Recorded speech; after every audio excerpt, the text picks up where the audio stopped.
encourage everyone to pay close attention. Like I said, I encourage you all to open your cameras. Feel free to ask a question when you want to. If you prefer, put it into the chat and I will ask the question for you. A brief introduction, because like I said, the professors are before, if I had to give the whole introduction, I think it would take over the whole session. So I'm just going to quickly introduce Professor Zvi Zohar is the Chauncey Stillman Professor of Sephardic Law and Ethics, emeritus at Bar Ilan University, where he taught in the Faculty of Law and in the Faculty of Jewish Studies. He is currently a senior fellow at the Kogod, I should have checked that before. Is that how you pronounce it? Good. Research Center for Contemporary Jewish Thought of the Shalom Hartman Institute in Jerusalem, with which he has been associated for over 45 years. Zvi is interested in all aspects of Jewish life and thought, especially in modern times, and his research focuses on the culture and creativity of Sephardic Oriental rabbis in modern times and on the sociology, anthology, and historical development of halacha from ancient times to the present. He has written and edited 14 books. I will allow you to go look at them in English and in Hebrew, and he is an international scholar. Thank you for joining us, and I am very excited for this class. Please do continue to follow us in the chat, and I will hand the floor over. Thank you. Okay, thank you very much. And I will soon be sharing the screen so that you can see the text that I'm going to be discussing, and we'll be reading them together and thinking about them. Well, as you know, the Jewish tradition, biblical and rabbinic tradition over the ages is very rich and has a wide variety of voices and positions and attitudes, and nobody at any one time can fulfill or do everything according to all of the various opinions that exist in the sources. And what we can do is that the more we learn, the more we realize how many options exist within the tradition.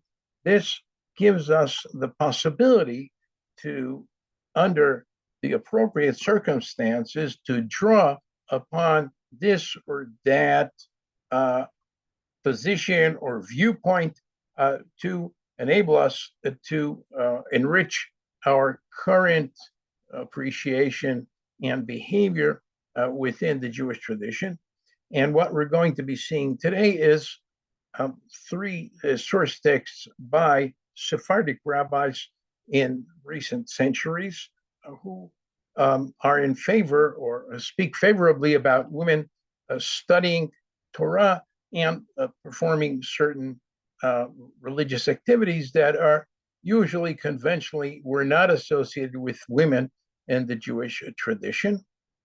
I will also, before going into the sources, say that Sephardic rabbis in Mediterranean area and other countries were not Reform, and they were not conservative, and they, however, were also not Orthodox. All of these categories are categories that are relevant to European Jewry in modern times.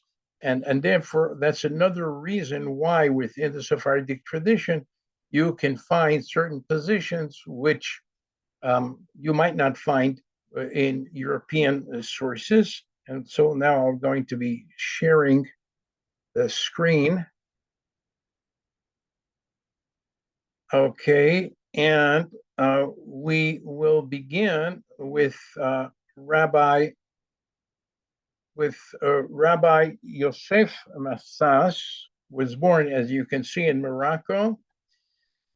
He then served as a rabbi in Algeria from 1924 to 1939.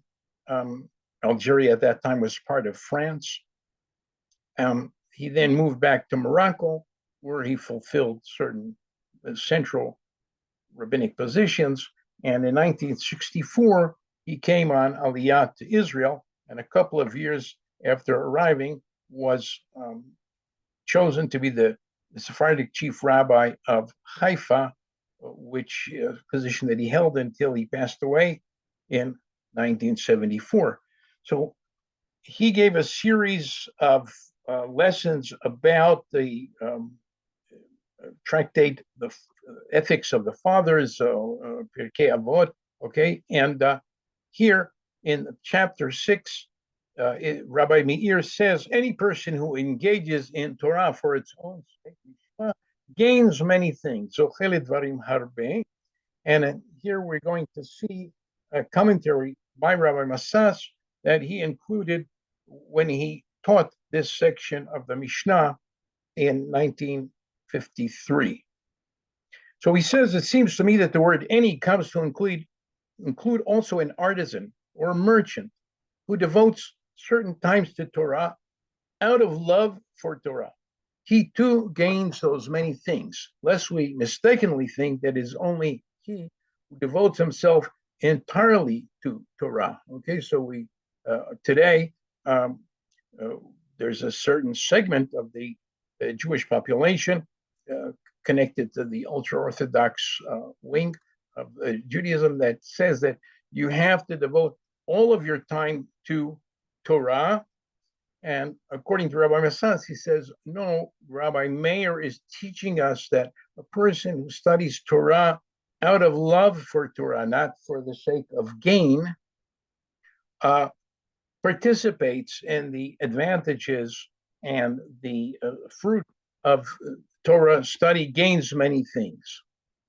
And then Rabbi Massas comes to a surprising expansion of this, and he says it also seems that the word any, okay, any person who engages in Torah for its own sake comes to include women. For although they are not obligated to study Torah, if they engage in Torah for its own sake, they too gain those many things.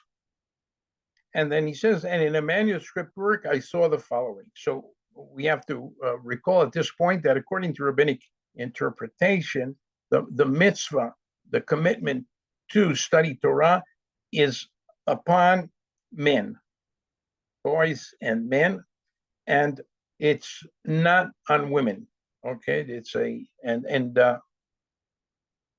what Rabbi Massas is saying is that according to his interpretation of the Mishnah, despite the fact that women are not obligated to study Torah, if they do that, they will gain many benefits. And the proviso is that they do it for the love of Torah. Okay. And he says, he saw in a manuscript work the following. Okay.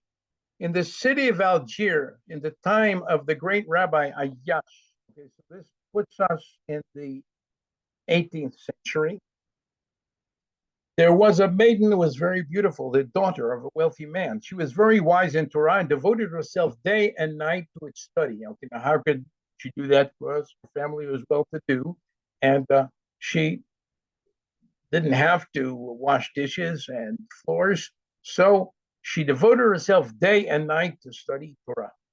Many respected men asked for her hand, but she did not at all want to marry for the reason of Ben Azai. Her soul was enamored of Torah. Okay, now you know that according to rabbinic tradition, people are supposed to get married, and all the rabbis that we know about in the rabbinic sources were married, except for one outstanding great rabbi, Ben Azai, who never got married. And his peers said to him, what's going on? Why aren't you getting married? And he said, I know that I'm supposed to get married. It's a mitzvah to get married, but I can't. Nafshi chashka b'Torah, my soul is enamored of Torah, and I can't find a place for the love and the time needed to devote to another person. And this woman too, this young woman, was very beautiful and with wealthy father. Many men wanted to marry her, but she said no, she doesn't want to marry because her soul was enamored of Torah. Her father complained about her to the great rabbi, and Rabbi summoned her and spoke goodly words to her, and trying to convince her that she should get married. She should bring nachas to her father. She should have children. She should have a family. She should have a husband. But she was unwilling to obey him, reasoning with a kal vachomer from Ben Azai. Okay, kal vachomer says, if that, so surely this. He was a man and halachically obligated to be fruitful and multiply. Peru urevu. Now, as you know, in the beginning of Bereshit,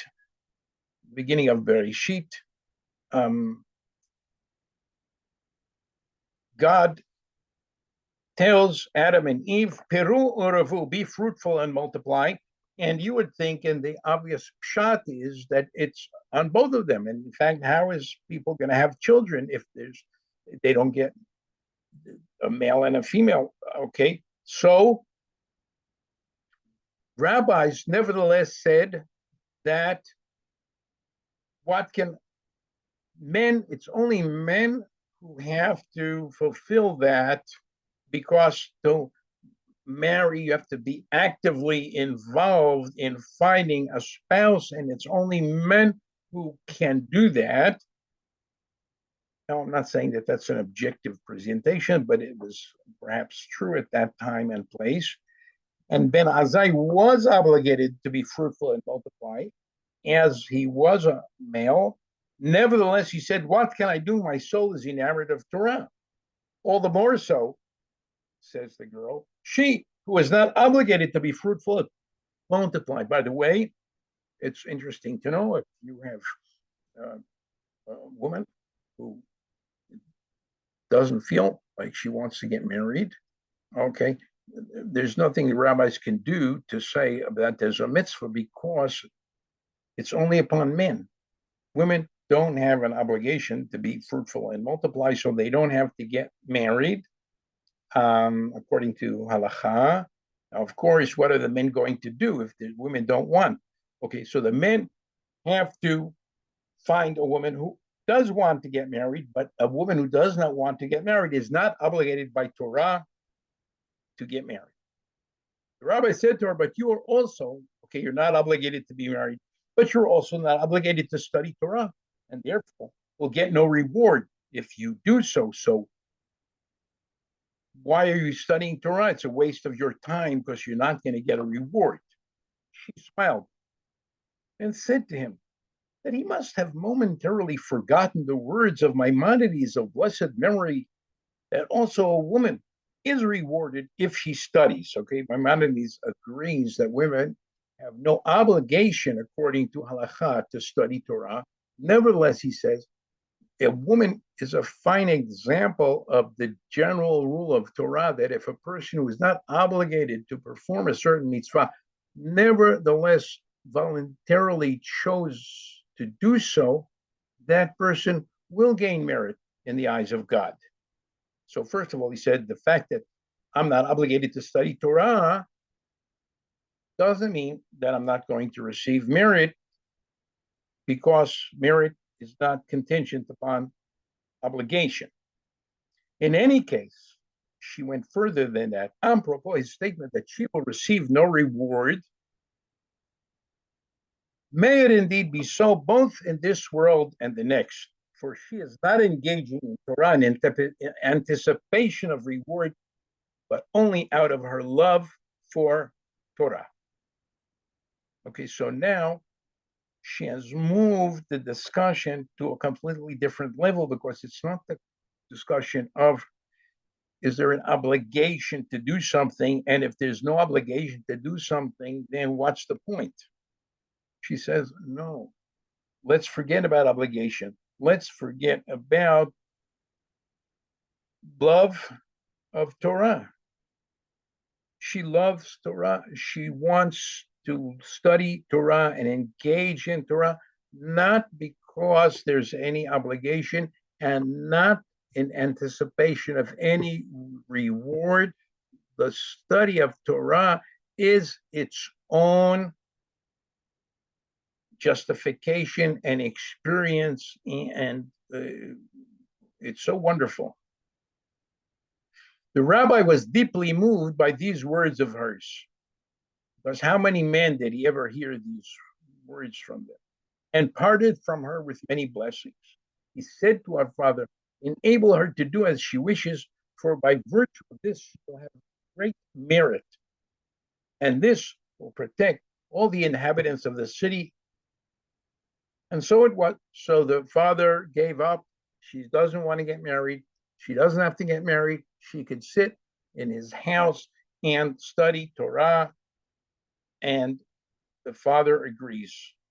Once, sometime later, the great rabbi, Ayash in Algeria, dreamed that raiders came to the city to kill and plunder. Okay, at that time, there was a lot of piracy in the Mediterranean area, especially the North African coast, and various ships based in North Africa would attack European ships and take the booty. And well, conversely, also, the other case was that ships from Spain or other countries would attack cities and towns on the North African coast and take people as to be sold as slaves and property and so on. Once the great rabbi dreamt that raiders came to the city to kill and plunder, whereupon, in his dream, that maiden was studying Torah for love of Torah, went out alone against them with a drawn sword and overcame and slaughtered them all, bringing great salvation. The rabbi was frightened by the first part of the dream, which he viewed as some semi-prophetic idea that danger was on the way. And he began fasting, that by fasting he would somehow avert this calamity. God would take pity. 3 days later, on Friday night, the city was attacked by Spanish naval raiders. But God, in his mercy, caused a great storm at sea, and all their ships were totally wrecked and sank like lead in great waters. Which is a phrase from the Song of Miriam after the Egyptians drowned in the Red Sea. And God saved the entire city, by the way, Jews and non-Jews, from the hands of the oppressors. Then the rabbi understood the illusion of the dream, that the merit of that maiden protected the city's inhabitants. And thus she remained single, enamored of Torah, until her 60th year. Then she went on Aliyah to Holy Land and devoted herself to Torah until she passed away at the ripe old age of more than 100 years. So here we have this story set in some manuscript, Rabbi Yosef tells us, from the 18th century. And this story tells the merit of a woman who, although she has no obligation to study Torah, studies Torah out of love of Torah. This is more important to her than marriage and having a family. And her attitude is respected and approved of by the great rabbi, the chief rabbi of the city of Algiers. And not only that, but also she, her merit saved the entire city, according to Rabbi Ayash. And she remained single, enamored of Torah when she went on Aliyah. And by the way, there were many single women who, in middle age, decided to move to Eretz Israel, to Jerusalem, in recent centuries. And here She is a figure of a wonderful figure who is presented as a woman who chooses. It's very non-conventional at that time. She didn't want to get married, and the great rabbi supported her in this view. So before we go on to the next one, Susanna had a question. Yes, she spent her time studying Torah, but who was her teacher? Who were the people that agreed to teach her? That agreed to teach her. Her father was a rich man. So principles go by the wayside if they're a rich man? Okay, repeat the question again. Who were the Susanna, people? do you want to ask? She studied, but who taught her? Oh, that's a good question. The assumption that somebody has to have a teacher, okay, she has to have somebody that taught her to read and write and to begin with the text somehow. But according to this description, she was learning on her own, and she was capable of learning texts on her own. And there's other famous rabbinic figures who, although they began studying with someone, indeed we don't know who that was, most of the time later on they spent studying on their own. They're going from Vilna, Rabbi Yosef Chaim of Baghdad. So after getting started in the text, people can ultimately learn on their own. But how she started, it really doesn't say. Thank you. Okay, that's a good question, but it doesn't say who. Okay, so we're moving back in time according to the time framework of the person who brought us the source. So the story was from the 18th century, but Rabbi Yosef Massas lived in 20th century Morocco and then Israel, and he gave this shiur on Pirkei Avot in 1953. Here we're going back several years. We don't know exactly how many, but we do know it's before 1948 because Rabbi Yaakov Mizrahi was born in Beirut in 1888, and we know that he studied with the rabbis of Damascus of Syria. Later, he emigrated to South America, where at the time quite a few people from Syria and Lebanon were coming there. Until today, there is in Buenos Aires a large community of people who identify as Halabim coming from Aleppo. Not that they themselves came from Aleppo, they may have third, fourth, fifth generation, but they still have that framework. People that come from Damascus, Sham, Lebanon, and so on. So Rabbi Yaakov Mizrahi was in Buenos Aires. He was a rabbi and a teacher.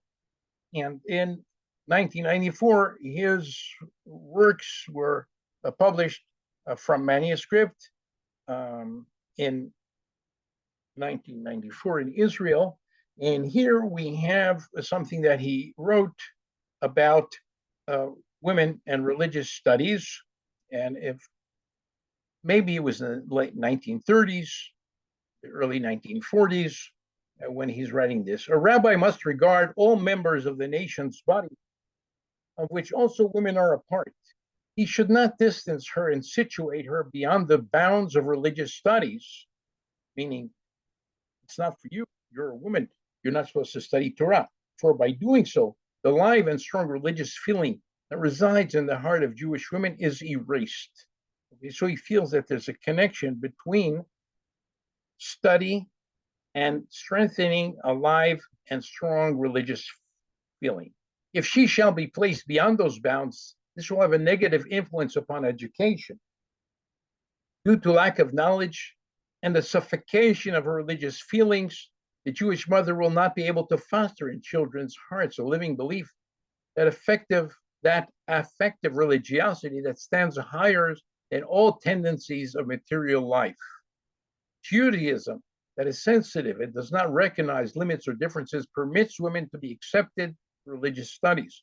Women are obligated to fulfill all positive commandments whose performance is not time-bound and are bound by all negative commandments. Therefore, she is obligated to study them in order to know them. But he said it's not only in order to know. Let's go down at another paragraph. True piety, Hasidut, provides a strong, deep foundation for Jewish family life. A learned woman honored and admired her learned husband and regarded him with deep respect. One belief joined and unified the husband and wife. One was not higher and the other lower, one learned and the other ignorant. Rather, both were devoted to the one. Okay, so the idea that he's referring is that not only as an educator for children is it important that women study, but this study and love of learning of the man and the wife can provide a strong foundation for living together as a couple.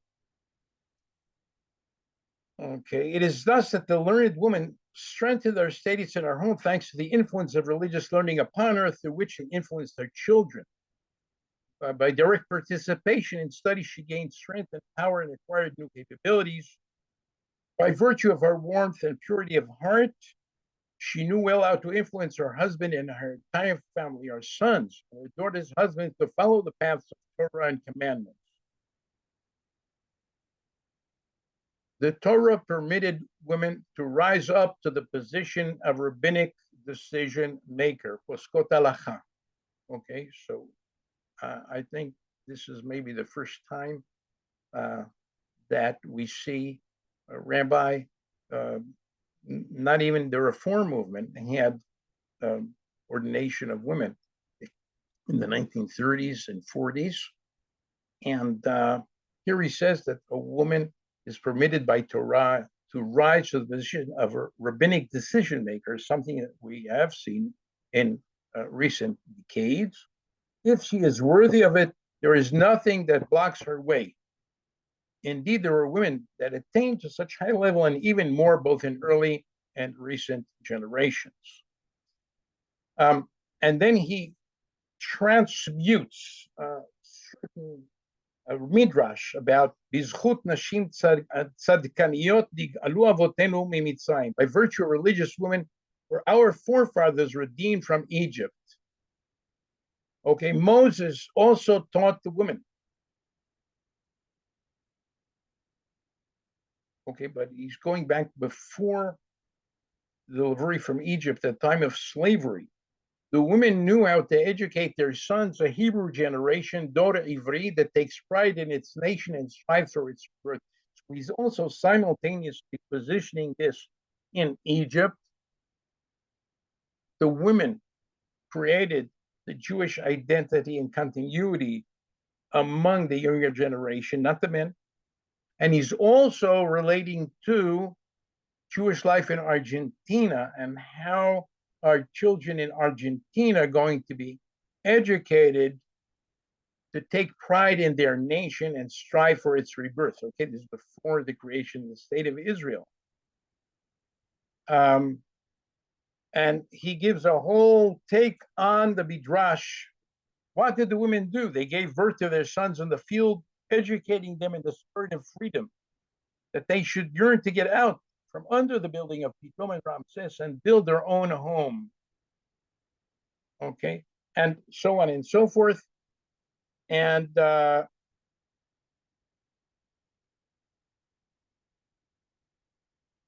me go down.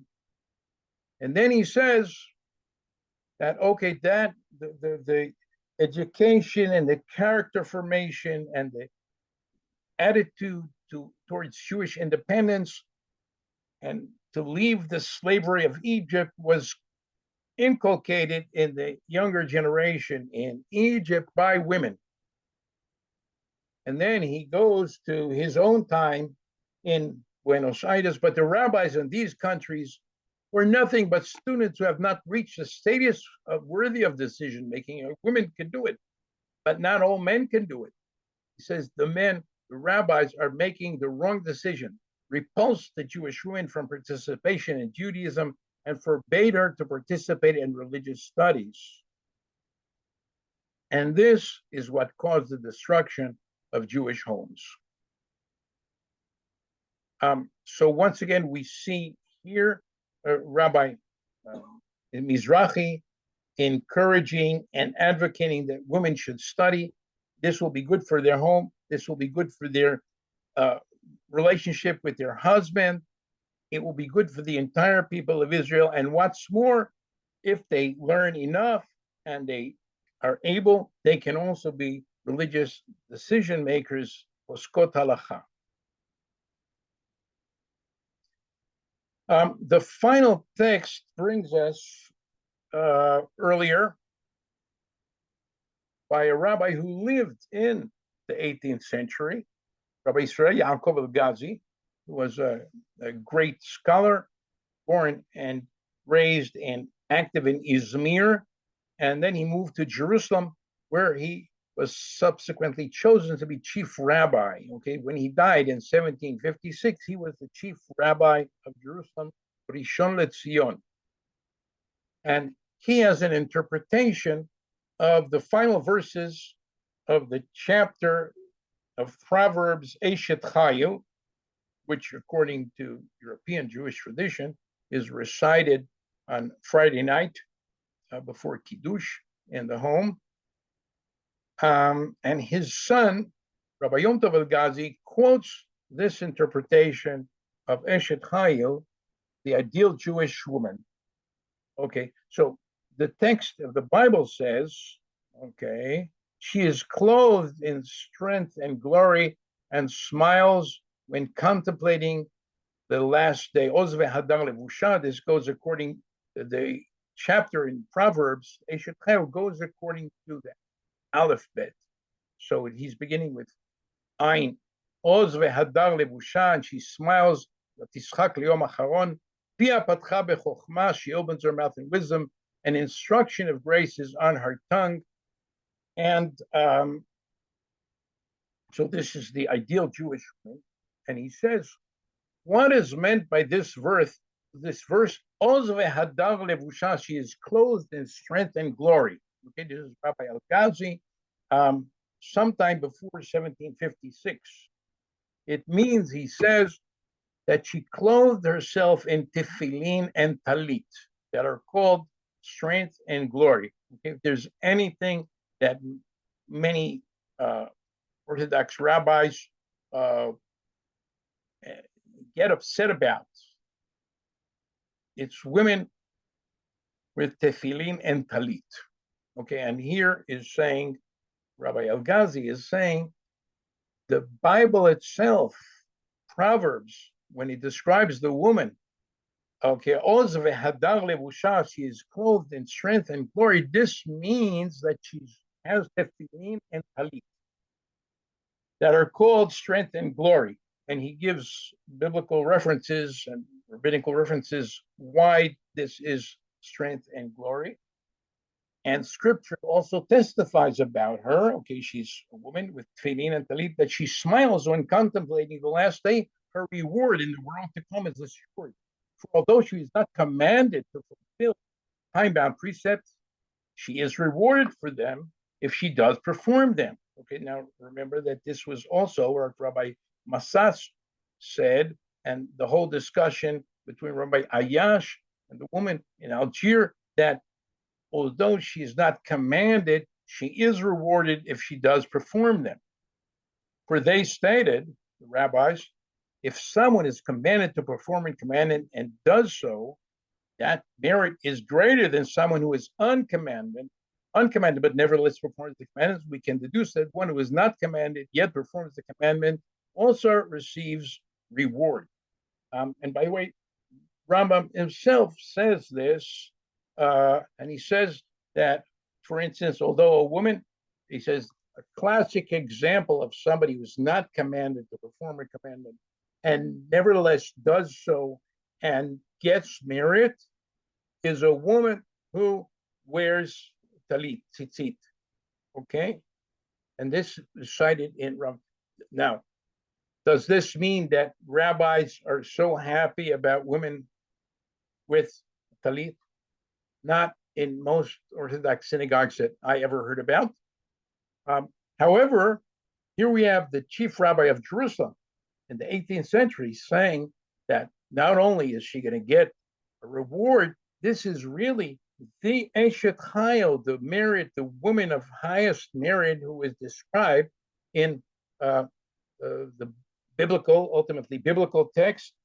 Mishlei is attributed to King Solomon, and she's going to get reward for talit and tefillin. In addition, okay, so now we say, well, who let her do that? How could she do that? Which rabbi said that she could do that? In addition, her wisdom sustained her. Chokhmata amdala. She did not go and ask the rabbis if she should put on tefillin or not. She not only wanted to perform mitzvot that she was not obligated, but she was also learned, and she knew not to ask the rabbis. Who's saying this? The chief rabbi of Jerusalem. Rather, she herself opened her mouth in wisdom, and instruction of grace was on her tongue. Pia patcha bechokma, betorat chesed ala leshona. She performed the time-bound commandments that she was not commanded to perform on her own initiative decision, meaning she herself made halachic ruling for herself without asking the rabbis, and she lived by her own decision. Mipiha haita chaya. Moreover, instruction of grace was on her tongue, Torat Chesed, the blessings usually recited by men when fulfilling such commandments that our rabbis, the Talmud called grace, Chesed, were also present on her tongue without rabbinic ruling. By the way, this is also explicitly against the Shulchan Aruch, who says that if somebody is not obligated to perform a mitzvah, they can't say Asher Kidshanu Yisrael. They can't say the blessing associated with that mitzvah. Okay, the Ramah, the Ashkenazic tradition is that you could say the blessing. For instance, if women take a lulav on Sukkot, but the classic Sephardic is that they shouldn't make this blessing. And here, Rabbi Yisrael Yaakov el-Gazi, a leading Sephardic rabbi, says that the Bible itself says that the Eshet Chayil, the ideal Jewish woman, first of all, performs such commandments. Second of all, she decides to do that on her own authority. After learning, she decides what she can or can't do, and she says the blessings without rabbinic ruling, for she knew that if she asked, they would not instruct her to do so, the rabbis. While if she didn't ask, they would not prevent her. It's not that she was a babe in the woods who just learned and she didn't know what, so why should she ask the rabbi? She knew what the rabbis would say, and she nevertheless didn't ask them. She did what she knew was possible within halacha, according to her own learning, and according to Rabbi El-Ghazi, she indeed gets great merit for doing these things. So we have here an instance in which the considerations that the rabbis would use in order to say that she shouldn't put on tefillin, she shouldn't put on talit, were indeed against the interest, the religious interest and religious well-being of this woman. And therefore, she decided not to ask them and to do what she knew was appropriate and in consonance with the sources of halakha. Whatever the rabbis might say, she knew better, and she did know better because she was an Eshet Chayil and she studied Torah and knew she could do these things. Later on, he says that not only is it an advantage to perform the commandments, but nevertheless, this also has a penumbra effect upon the people who are around her. Let's say a man, right? He's commanded to do these things. What would a man do if he sees a woman putting on talit and tefillin? Okay, so, well, I can imagine many men that I meet here and there would say, "What's going on? What are you doing? You shouldn't be doing that." But according to Rabbi El-Ghazi, what men who are sane and understand the consequences will say is, Kal v'chomer, if this person was not commanded, nevertheless performs the commandment, how much more should we who are commanded perform it? You think that every time all the men always perform every commandment they should be doing? No, but if they see a woman who's not commanded doing this, this will have a positive effect on their own commitment to perform the mitzvot. The result is that she causes others to perform. And we hold by the rule, one who causes others to do a mitzvah is greater than those who simply perform a mitzvah. For instance, somebody gives charity, it's a great mitzvah.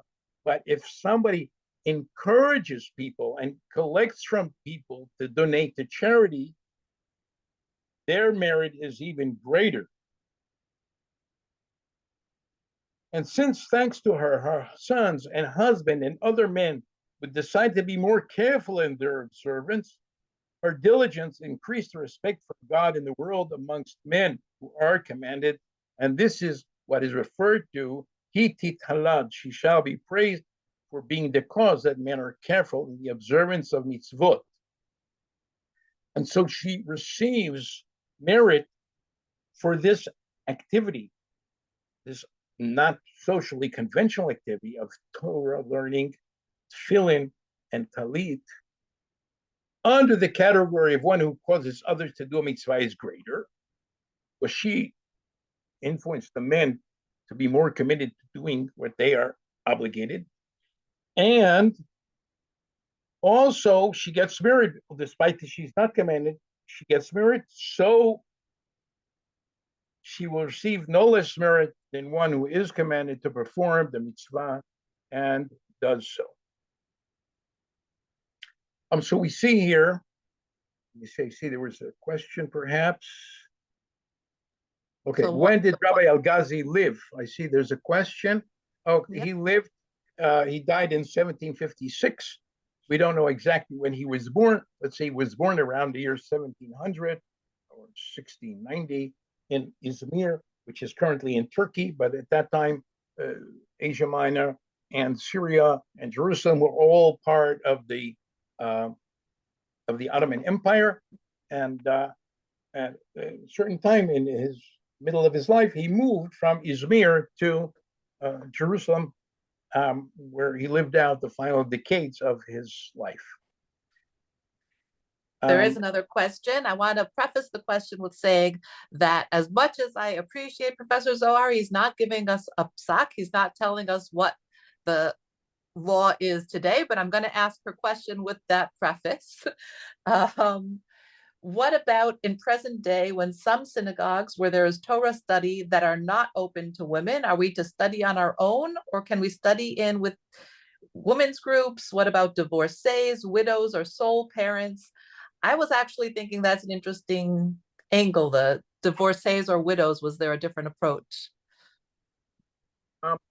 Well, so it seems from what I see in these texts that these rabbis were important Sephardic rabbis and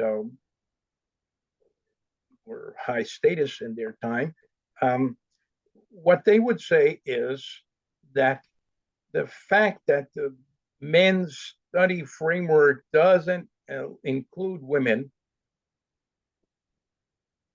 yeshivot never included women, but that doesn't mean, according to these rabbis, that women should be discouraged from studying.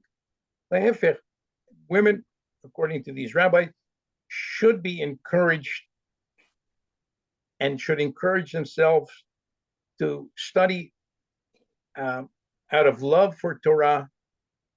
It's not the idea that we're counting points. How many stars is God going to give us on the blackboard in heaven? Okay, it's people should love Torah. The Torah is and should be appreciated as interesting, varied, open options, a lot of different ideas and angles and choices. The more you know, the more varied it is, and the more options. And here we just saw different options that many people wouldn't imagine today. And therefore, if there's women's study groups, there's on the web study groups, women could study on their own. Two women together could decide to have a chavruta to study a text. And according to these rabbis, not only is this a wonderful act of religious devotion and experience, an intellectual experience, a moral experience, but it also has a positive effect on Jewish life, on Jewish community, on the family, when not only men, but also women are involved in these activities. Thank you. If you want to stop sharing screen, maybe people will open their cameras, and we can go to that question. And she continued the question, so it isn't being rebellious per se. So that's... well, according to this, the text that we saw, it's not at all rebellious. In fact, it's wonderful that women should be doing these things. And men, or those men who would attribute to a woman who wants to study Torah or perform a mitzvah that they're rebellious, those men should think, who is this woman ostensibly rebelling against? Right? The Rambam says that she could put on talit. The Rambam says that she'll get married. Mitzvot aseh shazman grama, women are allowed to perform. According to Rabbi El-Ghazi, they could say the brachot. By Ashkenazi tradition in general, they could say the brachot. So somebody might be inclined to attribute rebelliousness to a woman who was doing these wonderful things, should really examine his own motivations. Maybe he thinks she's being rebellious against men, but not against God in any case. So I was thinking that when you were saying that the woman didn't ask the rabbis because she was afraid of the answers, when you see, you brought up Rambam, and Rambam says, no, women shouldn't learn. But then when he's asked questions about women's learning, he answers them as if it's acceptable. Like women will learn. We know that. So there's a catch, which is that I don't think, maybe I'm mistaken, but I don't think that he says that women shouldn't learn. There's an issue, and that's also in the original Rabbi Eliezer, who was not happy with women being taught. He says, Kol hamelamed bito Torah kilu melamedat tiflut. And this is the men, or in this case specifically, the father shouldn't teach the woman, his daughter, Torah. And if I recall correctly, the context there is that with the Dinei Sotah, okay, with the Dinei Sotah, that if the woman would know the details of Dinei Sotah, they would be able to work around the divine punishment in the Mikdash. But it doesn't say that women are not allowed to study Torah, and it doesn't say that somebody else who's not their father is not allowed. And by the way, other great rabbis, I didn't include this here, but there's a whole wonderful mashal by Rabbi Yosef Chaim of Baghdad, in which a girl, once again, of a good family, wants to study. And so her father brings her a young person to teach her to study Tanakh.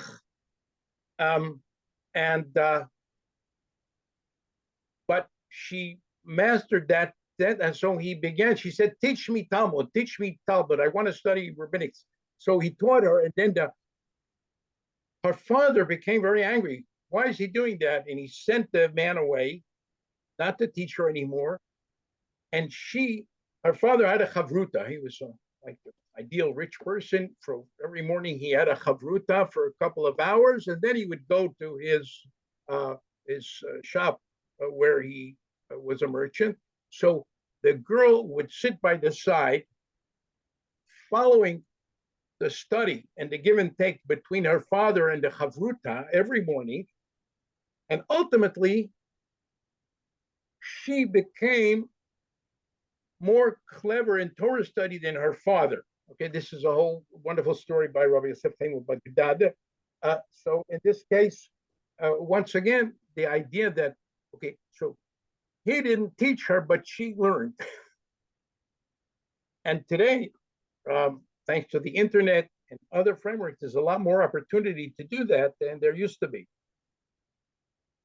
And there are women's Batei Midrash who Matad also. I mean, I'm very connected to Matad, and they're also promoted this talk amongst their people as well.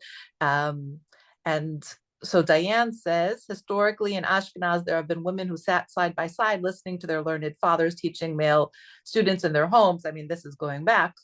There are current instances in which rabbis teaching a shir allow a woman to sit at the back of the room. But like I said, also, there are some that sit side by side in the room. So, right. It's not clear that learning Torah requires a mechitza. I mean, there's a lot of talk about, but it's not davening or religious minyan activity. By the way, if we're talking about Sephardic rabbis, in the 17th century in Kurdistan, there was a young woman called Osnat Barazani who studied under her father, and then the father passed away, and she became the Rosh Yeshiva. And she responded, she gave teshuvot to questions in halacha. Okay, so this is, once again, something that didn't begin with the 20th century. But in fact, to a certain extent, it might be the 20th century because of the whole thing of who's a reform and who is orthodox and who's kosher and is not kosher enough. It could be that today different people broadcast attitudes which are more constricting than what you can find in the many sources. Thank you. And I want to point out for those who have never heard of Osnat Barazani, there's a wonderful children's book about her, which, you know, you have to take with a grain of salt because it's a children's book. And we also have Jewish Unity Through Diversity has a video about her, 5 minutes, brief overview, really fascinating. Nathan, I agree. Thank you for he said fascinating sources. Thank you very much. And thank you, Professor Zohar. I really learned a lot. I hope everybody here did. Any more questions or comments? I encourage you to continue the conversation through email or through posts on our internet, on our, social media. I'm blanking at words today. On our social media, please do follow us. Please continue to talk. And again, places like Matan do encourage it. So we thank you for this talk. And Susanna, it is politics rather than theology, but there's also the theology and halacha that play in, as we heard today. So thank you all. Have a wonderful rest of your day wherever you are. Okay. Toda rabah. So that, bye.